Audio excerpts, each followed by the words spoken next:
Hello, welcome to the video. Back on the Audi today, and we're looking at this rear light cluster, although sadly I don't think a tap is going to be sufficient to fix it. So this is your classic intermittent fault. So the fault is sometimes when you go to indicate right, it works absolutely fine, and sometimes you get the familiar bonging noise and the warning flash up on the dashboard saying that you've got a right hand rear indicator bulb fault. Now, if we have got a bulb fault, it's intermittent because for a substantial period of time it works absolutely fine.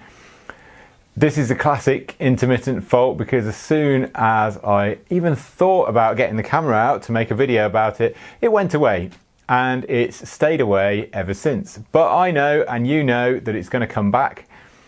This car's due for its MOT test. That's an annual roadworthiness inspection that cars in the UK have to have every year if you're not familiar with it. And I can absolutely guarantee that the time this fault would choose to come back is just when the tester is looking at the indicators, and then it would fail, and then it would waste a load of time having to bring it home, fix it, take it back again. So I am really sorry, dear viewer, I don't have a fault to show you. I'll put a picture of the warning light, the warning that came up on the dash.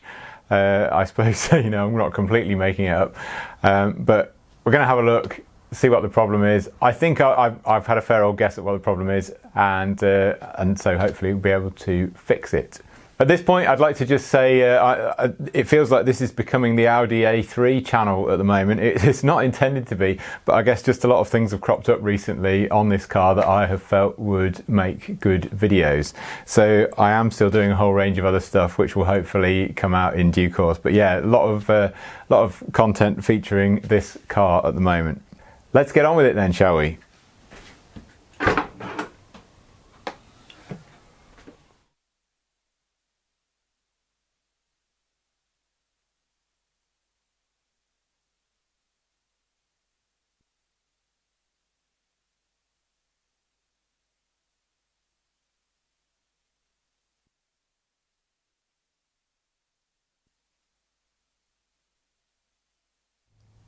Okay, let's take the light cluster out.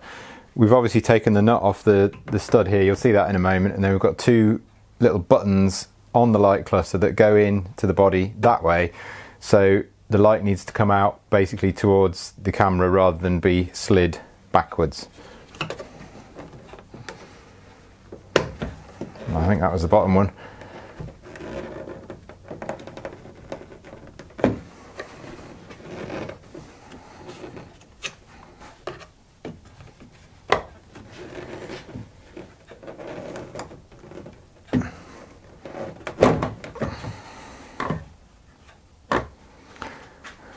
Something like that.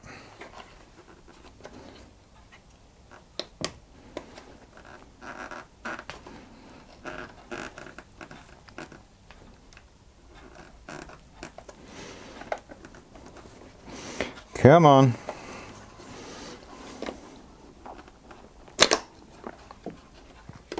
Usually that cable would be clipped in here as well, but we can see that's long since gone. This car's got 185,000 miles on it, so it's seen a bit of action. Ah, right, I think I can see where we might be going with this. Oh yeah, let's bring you in a bit closer. So I wouldn't mind betting that that pin that's all melted is the one for the indicator. Let's have a look at the light cluster. A similar story of burning. We may well have found our problem. Let's just check the connection tracks inside.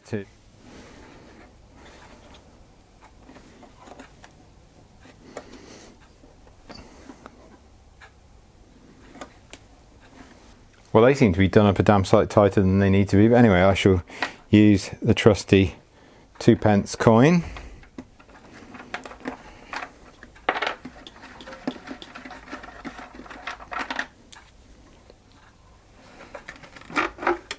Right, I'm filming this bit slightly out of sequence, as you will note from the fact that there are no bulbs in this anymore, but I had a few problems with my audio, so there you go, didn't spot them till afterwards. So here is the old bulb holder that we've removed. You can see the burnt pin there. You may not be able to see, there's quite a lot of crap corrosion on the flat surface of the pins as well, and you also may be able to spot that that the surround has actually melted, so that pin is out of alignment with the others.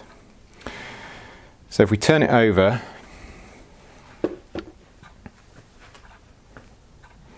this is the one that was causing the problem. Follow it round, and this is actually the ground or the earth connection for all of the bulbs. So it is no wonder that that one is the one that's failed, or that's the one that gives the problem first if there's any high resistance connection, I suppose. So we've got potentially 2 brake lights and an indicator all being grounded through that connection at once potentially. So yeah, not surprised that that's the one that's chosen to give up first. So it'd probably be quite possible to fix this in a cheapo fashion by trying to clean things up as best we could and put them back together. I feel this is quite a safety feature, so I'm going to try and fix it properly. I'm a motorcyclist, so the thought of a car indicating to turn right but me not being able to see their rear indicator and then going to overtake them fills me with absolute horror. if I was the motorcyclist doing the overtaking. We drive on the left in the UK, in case you're watching this from another country where you drive on the right. So I'm going to fix this what I would call properly. So we got one of those, so a new plug with some wire tails. You can see that's all nice and neat in there.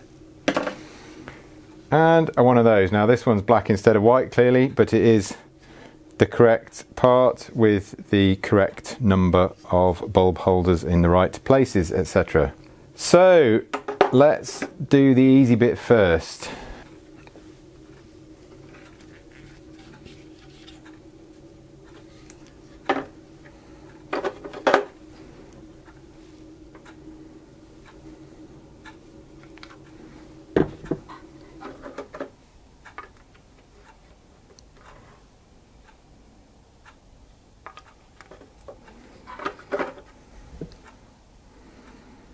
These bulbs look, well, they are ancient. I was going to say they look ancient, but they are ancient, but they're still working fine, so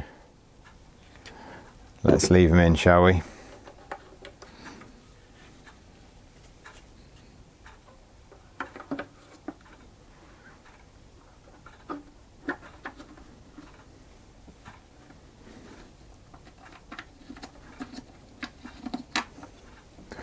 I can tell this is new, and the seal is much tighter than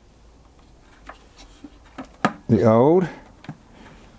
So I'm going to have to give that a good bit of pressure to get these nuts to actually, yeah, even more than that actually, blimey.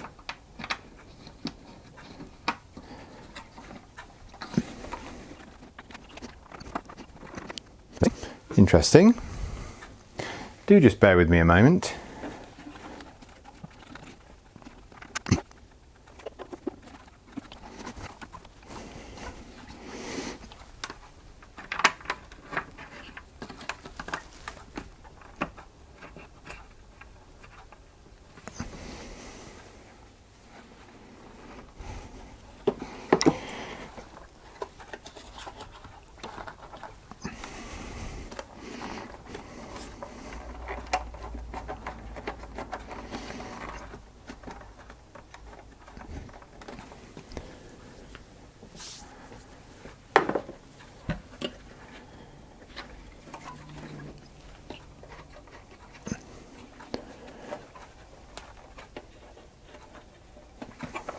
I think the new seal just needed a little bit of compression. You can see we've got the threads all the way through coming out the other side of those nuts there, so that's going to be fine. That's making a good seal now. And then with this one, the colours are different, but it will work just fine. So basically got to cut out the old plug and wire in a new one. I'm going to be using some solder sleeves You'll see how they work in a minute. If you saw the video on the A-pillar door wiring on this car, you probably know how they work already, or you may have seen them elsewhere. And I'm going to stagger the cuts of the wire so that we don't have one big bulk of solder sleeves in one place. The loom has helped us by starting to come apart of its own accord already.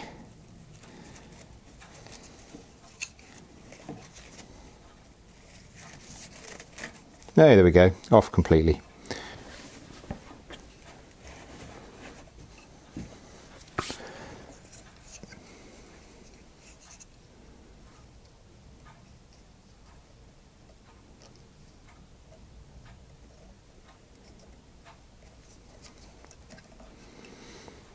So we'll go for one wire at a time. So make sure we've got the plug the same way around, so we're doing the blue wire first.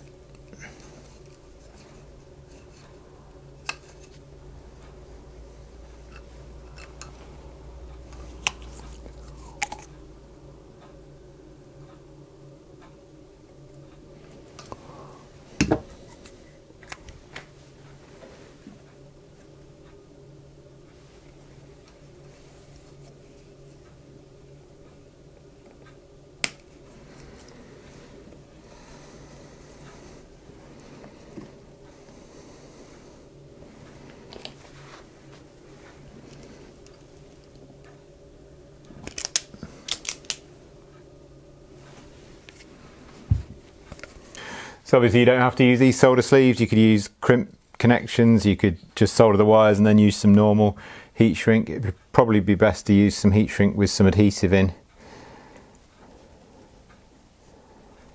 just because this gets exposed to all sorts of muck, I'm sure. Let's put this on first, then use that afterwards, I think.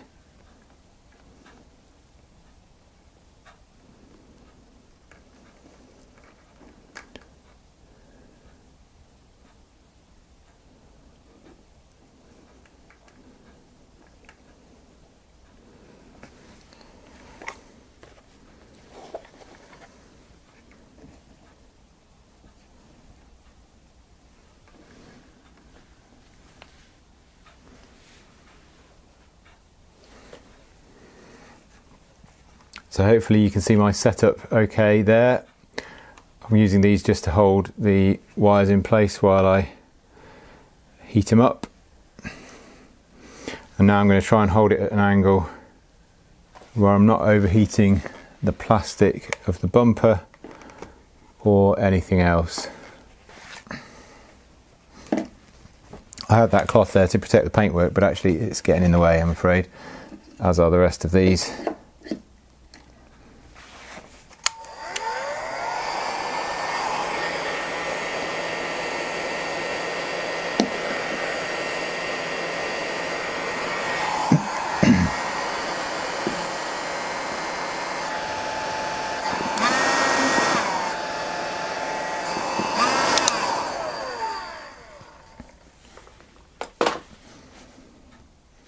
So just leave that for a moment for everything to cool down.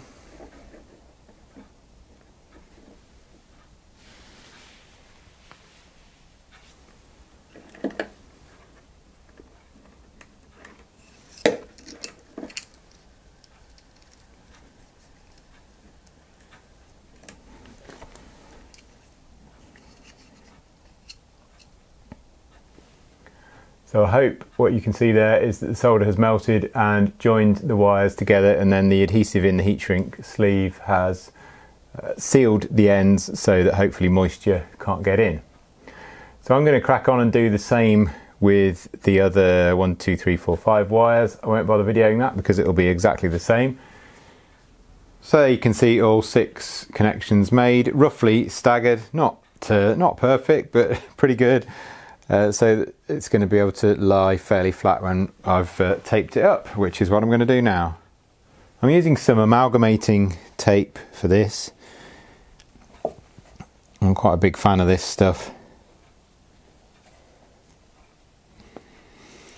In case you're not quite sure what that means it's tape that sticks to itself. I suppose that should be self-amalgamating tape, and then kind of I suppose I won't quite say becomes one, but it kind of flows into itself to form a weatherproof joint. And I've cut far too much of it here, I suspect.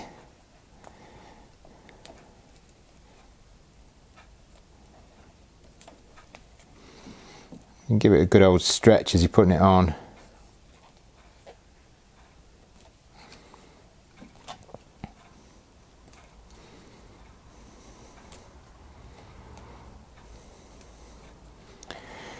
Needs plenty of overlap so it can indeed stick to itself. Now we're going to be about right.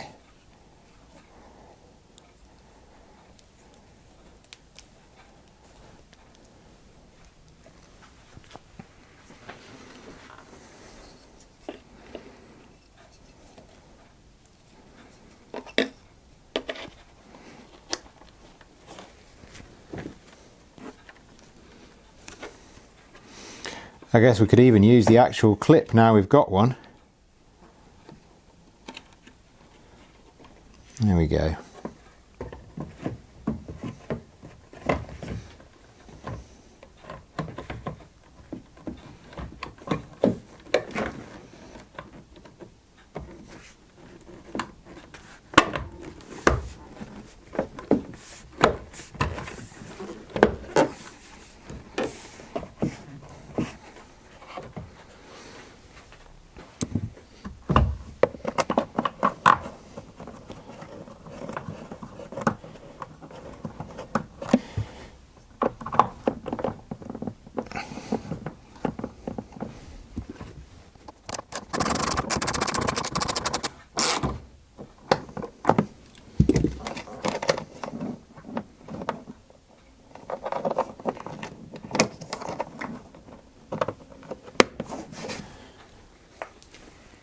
Let's check our work.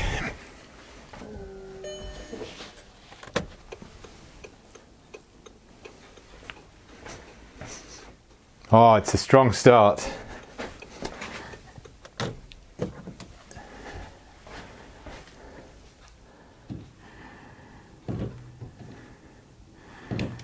Now we've got some brakes as well. Jolly good.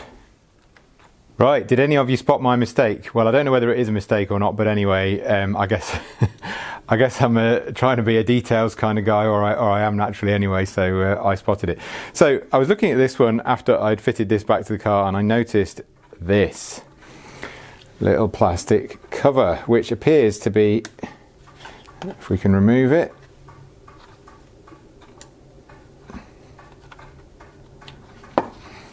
appears to come off. This one hasn't got one, so I don't quite know. This appears to be some sort of vent hole or kind of pressure equalization thing. It's not at the bottom of anywhere, so it's not going to allow any, at least I don't think it is, not there to allow water to come out. So not quite sure whether it's important or not, but anyway, I figured let's try and do things properly. So here we go, off there, onto there. Thank you very much. All right, that's it for this one. Thanks for joining me. Hope it was useful. We've learned today that sometimes when your Audi tells you it needs a new bulb, it actually doesn't. It needs a new bulb holder and wiring harness plug. I'll put some close-up pictures of the old ones just so you can see again how bad they were looking. Anyway, as I said, hope it was useful. If it was, please give it a thumbs up. Consider subscribing to the channel if you haven't already. And I'll look forward to seeing you again for the next one. Bye for now.